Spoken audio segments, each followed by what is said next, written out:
আমাদের টার্গেট ছিল 1,80,15,064 টিকাদান কর্মসূচিতে। আমরা গতকাল পর্যন্ত না আরো 2 দিন 20 তারিখ পর্যন্ত আমরা দিয়েছি 1,84,31,149 জন বেবিকে, যার পার্সেন্টেজ 102%, মোর দেন 100% আমরা অ্যাচিভ করেছি টার্গেট। এখানে একটা কথা বলে রাখি, পরিসংখ্যান পৃথিবীর সব দেশে কিছু ভুল হয়। অনেক উন্নয়নশীল দেশেরও পরিসংখ্যান বলে এটা হাজার লোকের ইনভলভমেন্ট। এটা সেই হিসাবে আমরা, আপনারা দেখেছেন, শুনেছেন, জেনেছেন, আমরা 20 তারিখ থেকেই আমরা সকল ডিস্ট্রিক্টে আমাদের কর্তৃপক্ষ যারা এটার সাথে জড়িত আমরা নির্দেশ দিয়েছি।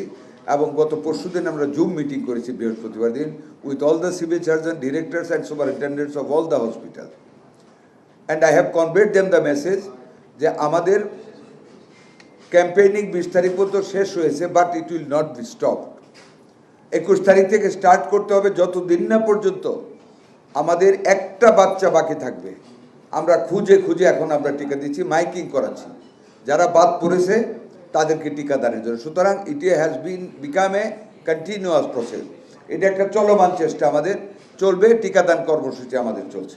সমালোচনা আমি খুব করতে চাই না, তবে খুব বড্ড শালীনতার সাথে আপনাদেরকে বলেছি, বিগত সরকারের ব্যর্থতা আমাদেরকে ঘাটতির মুখে ফেলে দিয়েছিল টিকার ব্যাপারে। তারা নেয়নি, রিট হয়েছে, এটাও জানেন। তারা প্রাইভেট থেকে কিনতে চেয়েছিল, এটাও আপনারা জানেন। যাই হোক, এগুলো অতীত কথা, আমরা নিয়েছি, এটাই হলো বর্তমান কথা। আমি আগে বলেছি আমি ডেট টু গেটের ব্যাপারে, এই ব্যাপারে এটা আমরা আগে এটা মিট করে নিই। বিচার করার চাইতে আমাদের বুকের বাচ্চাদেরকে বাঁচানোর জন্য এখন সবাই চেষ্টা করতেছে, এটাতে থাকি। আগে এটা মিট আপ করি, তারপরে আমরা বলবো। ছুটির মধ্যে চিকিৎসকরা থাকবেন কিনা না ছুটিতে চলে যাবেন? থাকবেন ইনশাআল্লাহ, আমরা অলরেডি সার্কুলার দিয়েছি।